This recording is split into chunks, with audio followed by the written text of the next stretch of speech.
consider a job with a PBM, pharmacy benefit manager, which again, a term I never heard before. Until then.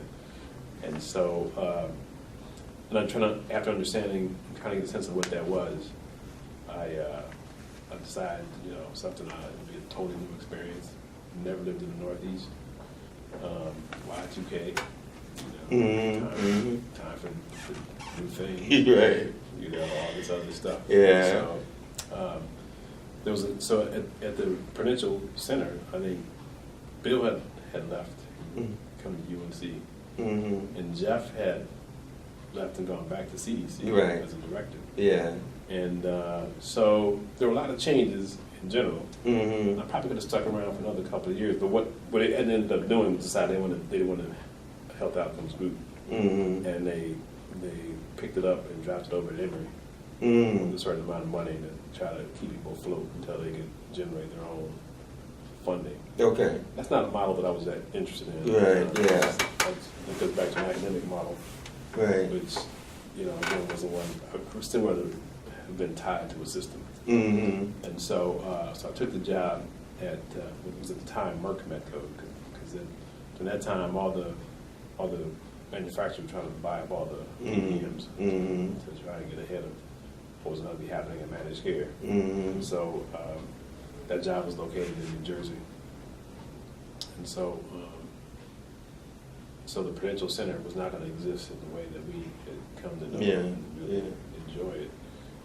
Enjoy the work that we were doing. So it was a good opportunity. It was going to be changed anyway. And so I decided to take a chance on doing something totally different and moving to a place that I had never even been in New York City. I've never set foot in Jersey until then.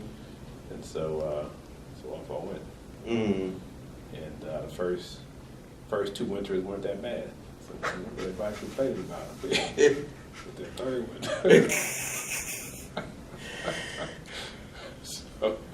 So I've been there for 16 years now.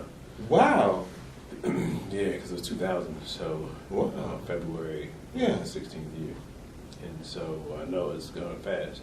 But it was an interesting experience at Medco because Medco is a pharmacy benefit manager. They're responsible for providing the pharmacy benefits, of anywhere between 65 and 70 million people. And so that's just a whole other scale thing about things. And now you had all these data assets, and then you had a lot of strategies and a lot of programs that people were trying to figure out how to improve.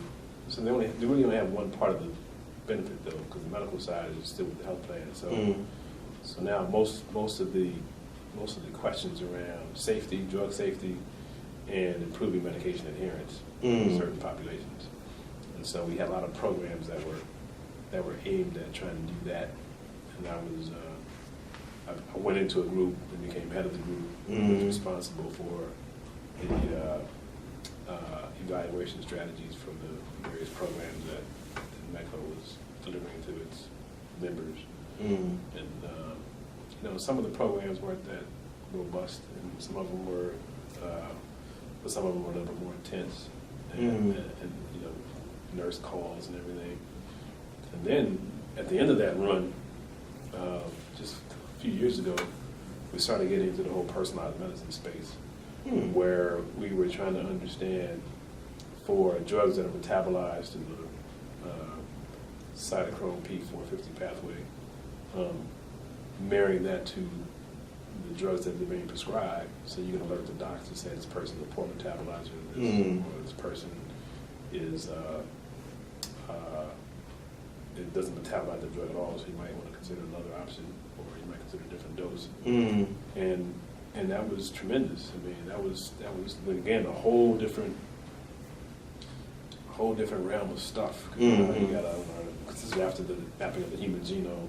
So now you got to learn about SNPs and cytochrome P450 and C2D6 and CYP219 and just stuff that I was like, I'm glad I'm on the way out. Coming in, because I don't think I can manage all this stuff. I mean, it's a whole new. Yeah. I mean, everybody now who's coming through school has to have some sense of molecular biology, because I think that really is going to be the future in terms of how you think about targeted intervention. And so that was tremendous. We learned a tremendous amount. We did a clinical trial again, where we sent patients who were initiating warfarin, sent them a kit to do a cheek swab, figure out their metabolism status, send that information to the doc, and see if the doc made an adjustment based on their metabolism status. And then we had medical claims for we had Medco, a subset of the 65 million people, about 20 million people we had medical claims for. And so we basically looked to see what happened if they initiated warfarin. The rate of hospitalization in the ER visits was related to strokes or bleeds. And we saw a 30% reduction in the intervention group. So that was really a rich experience. So just to make sure, so these people who had a heart condition of some kind, they wanted to reduce the possibility of clotting with warfarin. Right. And I got it. Okay. And so okay. You know, those early days, right, you kind of randomly sort of figure out a dose. Right. And for people who's already seen like a coag clinic, when they did a big deal. Right. But for the average person that's seen in primary care, about 30% of them are going to throw a clot or a bleed the first several weeks of the I see. Okay. And so this was really an attempt to try and reduce the likelihood of that. And so we saw a significant reduction. Okay. And all these, even for some of the questions that weren't as interesting early on, they all required, very rigorous, very intense, heavy methods. We were doing propensity score matching before it got involved. And so all these things required, we were analyzing the data using proportional hazard modeling. We were, so all the stuff that I learned in graduate school, I had to put to work. And I had to put it to work in a way that was where a lot was riding on. And so that really sort of facilitates learning curve as well. So it was good. It's been a good run for me. And then at some point you decided to break out on your own. Yeah, so that happened in 2012. Mecca was purchased by a competitor. Okay. They had outcomes group, and so when those kind of mergers happen, usually the person that buys is the person that manages. Yeah. So we went out about 26. I had a team of about 26 people, and they kept initially 8, and then after about a year and a half, they reduced it down to just 2. Whoa. So the whole group was basically eliminated. Yeah, and right. So that does not exist. So I went out on my own as a result of that acquisition. Right. Yeah. And so and fortunately for me, and for most people on my team, but given the level that I was at, I had a year of severance, and so I didn't have to feel like I had to rush into anything. And so I looked at a few things early, and then I looked at then people started asking me about the possibility of consulting. So I started to do some of that, and then after the severance was done, then everything went live. Yeah. I mean, you really see how hard it is. Yeah, right, yeah. But at least you have the motivation because of that, though. Yeah, definitely. Yeah. Definitely. It's a eat what you kill business. Yeah. So, but we get good projects there too. We have a range and a diversity of things. We were asked to take a look at this is kind of unique. We were asked to look at staffing models in a hospital system to figure out if in areas where the staffing levels were low, did we have higher risk for falls or things that they thought were preventable. We had a list of things that were preventable, and we did that and found some evidence to suggest that they probably should cut back on the staffing levels, because I think there was since they've done another round, and so that's not easy to do, because you get real messy data, and you got to really try to think about it carefully to make sure what you're putting together makes sense. But it was an interesting project. We've also been involved in evaluating products. We've been involved in we have a couple pharmaceutical manufacturers things with some retrospective database studies that we've done. We developed a data surveillance and reporting system for a community-based organization, and using an open source tool developed by folks like Paul Farmer and the folks at I forget the people he's affiliated with them. Right. But Open MRS is what it's called. Yeah. So we leverage that. Yeah, that's what we were interested in too. So, but we didn't have the motivation. yeah, it's not. I mean, it's not a. You have to really. How do I say this? You gotta look backwards for that. You got to get the right. You got to have young talent. Yeah. Right. Yeah. Kind of stuff. Right. Yeah. Because I think the students that are coming through now, they come up in a whole different environment of just understanding analytics. They use a lot of open source tools. I think that's pretty exciting in a way. Yeah. I like that, because for organizations like community health centers or other community-based organizations that don't have a lot of money, right, you can build great solutions for them. Yeah. Using these open source possibilities, and that's what we were able to leverage, and that's worked out. It's worked out great. And you really have to have. I think you have to tap into these people that sort of grow up in this environment of using open source solutions, because they just catch on to that stuff real quick. Because all the open source stuff now we're very well documented. Right. So you have to understand how to engage community of users. You have to sort of set up your whole process of evaluating whether stuff really works. You just can't sort of patching stuff in. You have to have a process of making sure some of these patches you put in or some of these things you put in are return the results that you want. Some things might sound like it's what you want, but you got to figure out pretty quickly that it's not going to work for you. So it changes how you work a little bit. But the talent pool is, I think, is broader, because so many of these young people know how to do that stuff, and analytics or not. So that's been a real eye opener for me. Yeah. And I would only know that by continuing to work with the students. So I have a student that I work with at Columbia who's done some work for us. I worked with her for 4 or 5 years when she was in high school. And so I learned. She has a lot of respect and reverence for me. Yeah. But I'm doing all the learning. I'm doing most of the learning.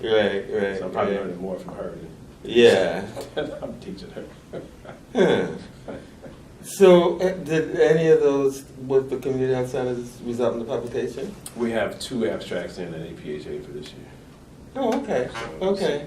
We'll see if okay. that works out. Yeah, I'm struggling with whether I could go to APHA. That altitude is kills me. So. No, it's not. I've had bad luck in Denver. Yeah.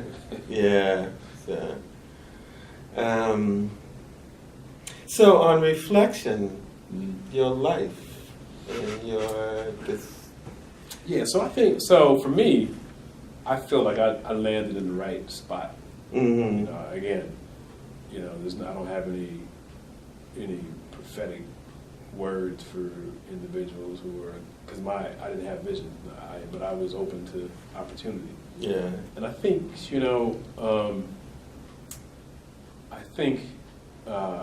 somebody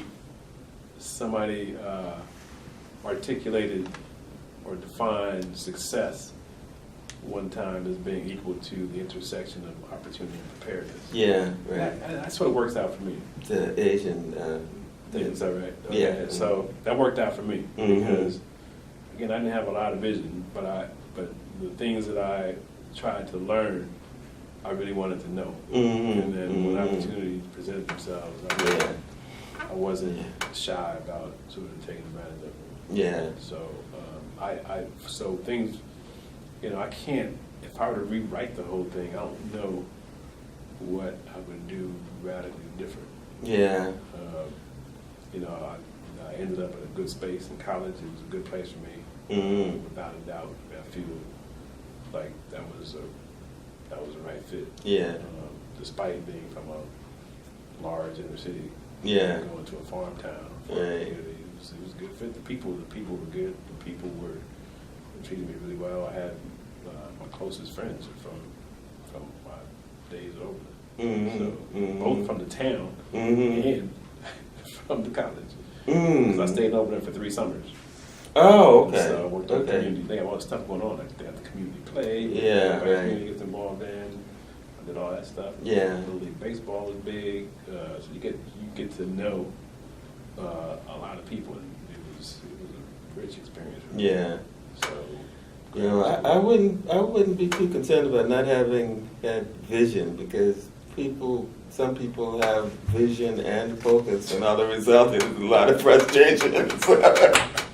It's just that's right. So it worked out. Yeah, that's right, exactly. Yeah. I mean, it helps, I think, if you know what you're doing to get you out faster. I mean, I drug it out a little, and that was the hardest part for me, was just, because once I left before I finished. I was in the EIS, and I was all but had completed my dissertation. And there's some, once you start working, and work is interesting, the last thing you want to think about is your dissertation. Yeah, tell me about it, yeah. And so it was, you did this, you did the same thing. That's right, exactly, because I went to Atlanta and started my own company. Yeah, so that was the hardest, well, you know what that's like. That was the hardest part, was just trying to intellectually engage again to get it done. Yeah. And so I struggled with that. Yeah. And then I just, because my mother would just say, "Boy, ain't you done with school yet?"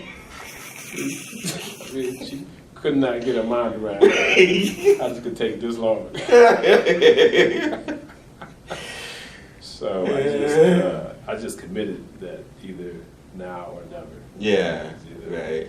Forever hold peace if you get it done this one last push. Yeah. So I was trying to remember whether you the first person, or whether it was Jerome himself to tell me that he was getting ready to finish before me. That wasn't me. It wasn't you? I never would have said that. Okay. I didn't have that kind of confidence. Well, you had a decade on him, too. You were a decade earlier than Ron. So. That had to be Jerome. Yeah, right. Well, he helped me, because the idea of getting beat by anybody was just so out of thing for me until I just had to finish.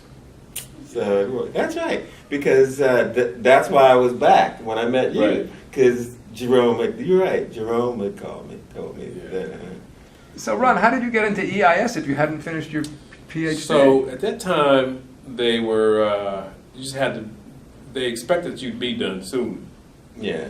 And they changed all of that. Because if you're not done, now they won't even take you if you're, I think me and another student, somebody after me, a couple years after me, within the same situation, I think they ended up kicking them out of EIS. And so I was probably one of the last ones to you cured them of that myth. Yeah. Delusion. So, but you had friends too, and CDC is a place where connections make a difference. CDC is. There was a good group of folks at CDC. Yeah. I felt like that was a good experience. I learned a lot from people that worked for me, people that I worked for, people who were just there. It was a very supportive environment. A lot of very impressive people, like Walter Williams. Yeah. All those people, that whole little cohort. Yeah, you're right. I'm hoping we'll all see each other in June. Was extremely impressive. Yeah. Extremely The impressive. Social Health Society. That's what we right. called ourselves. That's right. Extremely impressive bunch. Yeah. They've gone on to do impressive things. I mean, Helen, Big, that's right. Graham Poobah, this and that, Yeah. whatever. And, David Allen. Right. Gates. Gates. They've all done, big things. Yeah. Dusty, I saw Dusty 2 years ago at a conference in D.C. He was a speaker for this dental health summit. Oh. He was talking about the change on the medical side and talking about how little dentists understood about changes in affordable care and how that impact their practice. Again, extremely eloquent guy. That's the other thing. That cohort were just extremely eloquent. Yeah. Yeah. It's something I struggle with, but they are amazingly good speakers. So it was good. It was a good place. It's interesting. Ron, could I put years on some of these things in your history? So when did you start at, you went to San Marino? High school? Yeah, and what year was that? That was about? Probably 1973. And then you went to Oberlin in 1976. 76, and then you came straight to here when you graduated. That would have been in 1980. Correct. 80. But I went to CDC in 1986.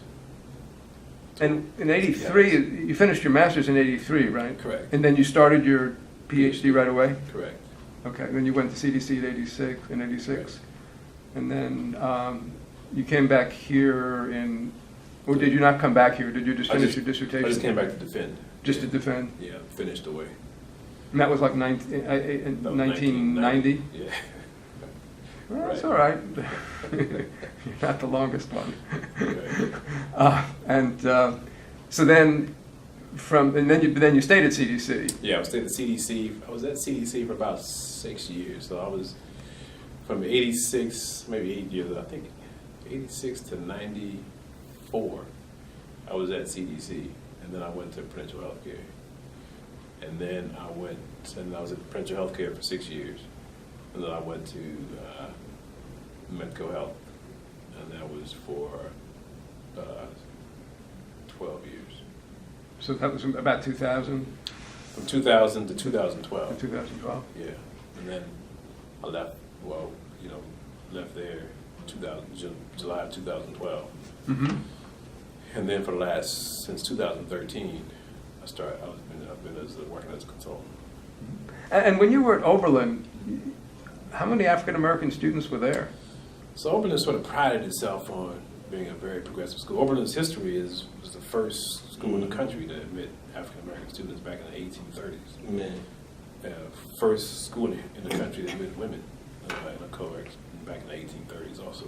Wow. So it was it has a tradition and a history of being very, very committed to diversity. And so I'd say anywhere between, if you include Latino also, it's probably 12 to 16% of the population. But it was small still. It was a school of 2,500 students, 500 in the conservative. It has a very strong conservatory of music as well. Mm-hmm. And so you have 500 students in conservatory of music. And that was a totally different experience for me as well. Because I had, in a place like that, you have your neighbor might be a cellist. Mm-hmm. The person that you eat lunch with is a percussionist. And just watching how they sort of train. Because I just had no inkling or just had never even thought about it, what it would take to train a classical musician or a musician of that caliber in any sense. And it's extremely intense. And you learn a lot just because you have to go to recitals, right? So you got to go to, the junior recital is a big deal. The senior recital is a huge deal. Even though you're not a classical music student yourself, you mean? Well, I mean, you have to go because these are friends of yours. Oh, right. And these are milestones in their development as a student. Uh-huh. And so, all of us are there not knowing anything about classical music, but all get front seats. So all their friends. And so you just come to appreciate things that, for me, that I had never thought about or been exposed to very much at all, ever. And so that was a tremendous experience for me. So it was diverse in a whole range of different ways. I mean, it's always been on the forefront of You know, LGBT issues has been on the forefront. It was big in the whole divestment South Africa issue. That was a big thing of the day when I was on campus, is getting the college to divest its investments in companies that did business in South Africa. And so, so it's always had this activist reputation. And when you stayed there over the summer, were you in the town or were you still on campus? Because the campus shuts down in the summer, so you have to find a spot in town. So I basically would find a place in town to stay. And was that comfortable too? I mean, was the town fairly... The town was about 40% African American. Because Oberlin's history is that it was like one of the last places that people stopped before on the Underground Railroad before going into Canada. Right. And so you have a large population of people who settled there, and so the town is more diverse than that. So it's really integrated. Very much so, and not in a way that's so foreign to most of us, because you know all these kids grow up together.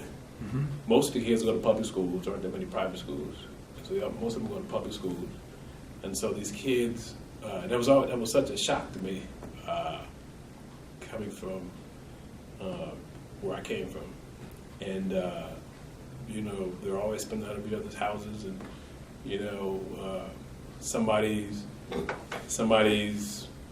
father loses their job, and one of their kids might go stay with the neighbor, and it doesn't matter. The whole so there's a situation. I went to a funeral recently where they were recounting that this gentleman who's white and had I think 4 kids, and the son moved in with a family who was African American during his years of high school. That was not a big deal.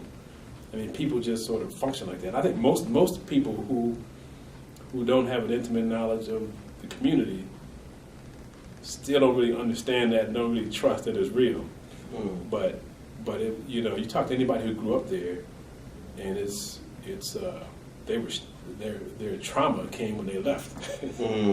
So people describe, refer to a post-racial society, and it sounds like that community is it's about as close as you're going to get. Not that they did not have issues. Mm-hmm. I mean, it's that you can't find a place that does not have issues. But in terms of people living together and sort of, you know, sleepovers and spending the night and, you know, and rolling in each other's circles, that happened with such fluidity that I've not seen in many places. And every now and then there's an event that brings everybody together. So there was a death of this one person's father who's a popular kid in town.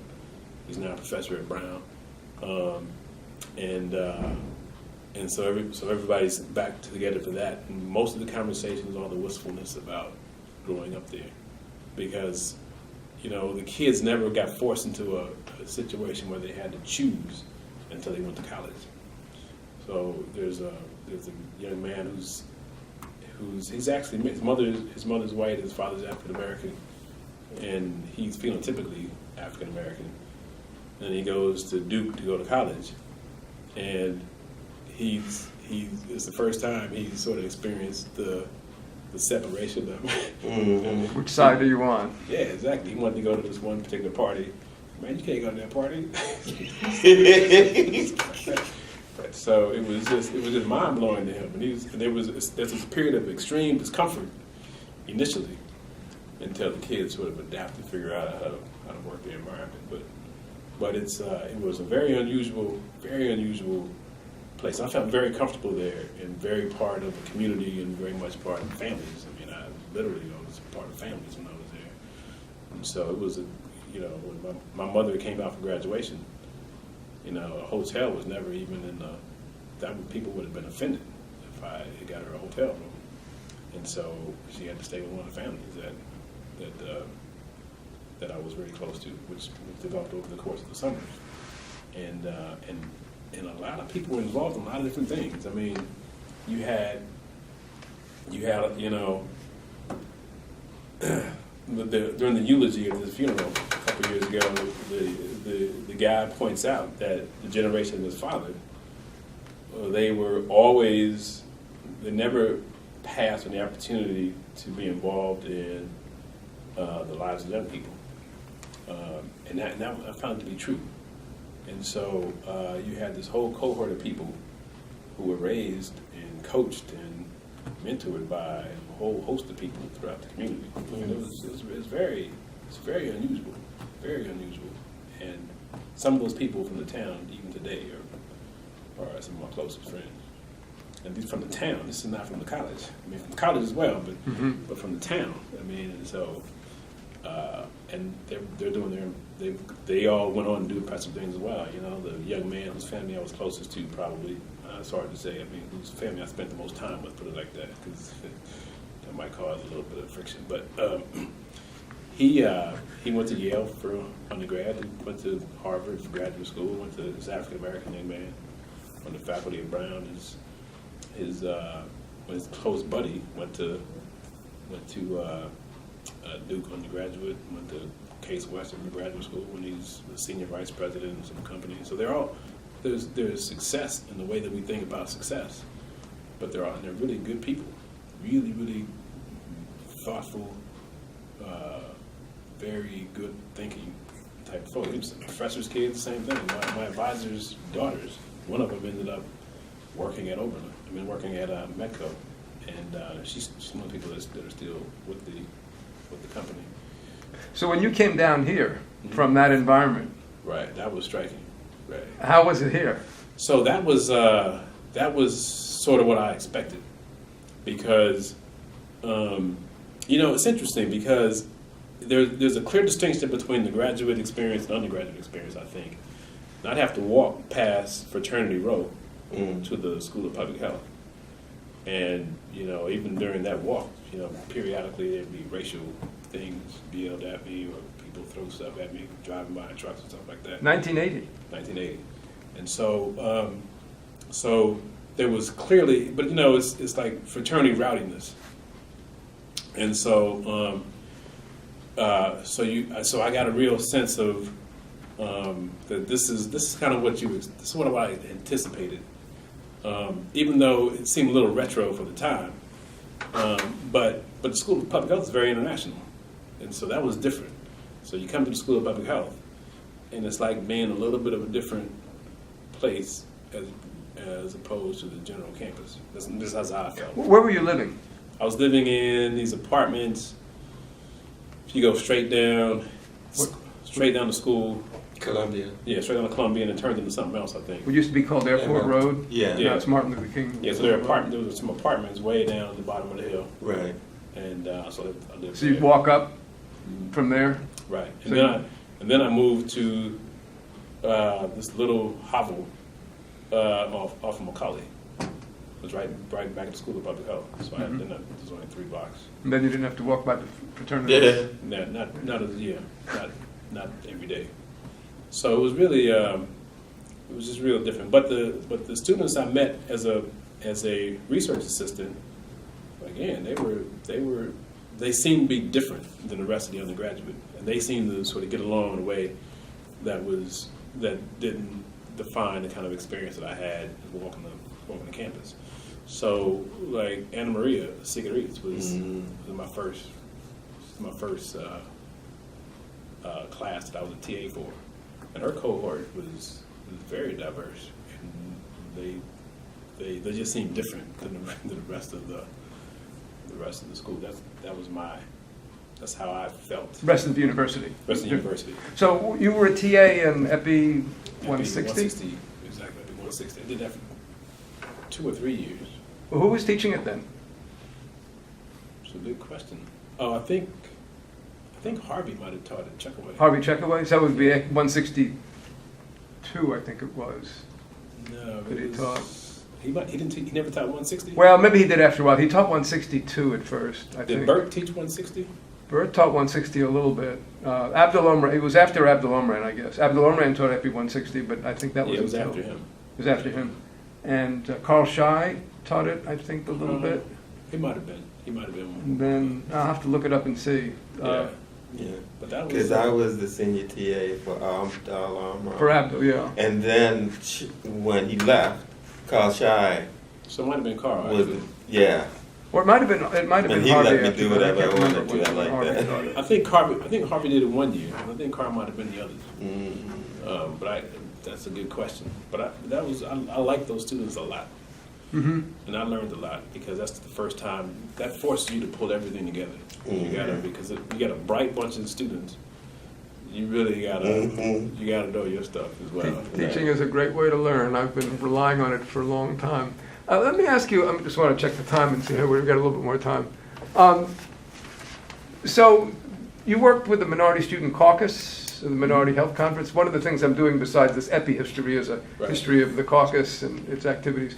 Can you relate any of the things you did, the people you interacted with, the things that you remember about it? How important was it to you as a student to have the caucus here? Yeah, I thought it was very important because it sort of gave us a focus on a different set of issues that highlighted certain things, and it also exposed us to certain people that were very prolific, I thought, and that was really helpful for me in terms of just seeing those people and interacting with those folks. I think we had, as a speaker one year, we had last name was Robinson, the guy that did the Trans-Africa. Oh, Randall Robinson? Randall Robinson. We had, that was terrific. You're thinking about the conference now? Yeah. When you say that? That was terrific. And then we had people like that. So we had I guess I forgot who was the dean at the time. It was very supportive. Michelle Abraham? Yeah, it was Michelle. Right. And so we were able to put together, I thought, topics and bring people in that were really very, very impressive. So that was very inspiring in a lot of ways. Were you on the planning committee? I think I was. I mean, I think I might have even had a leadership position at one point, but I don't remember. Was that the primary minority organization? Well,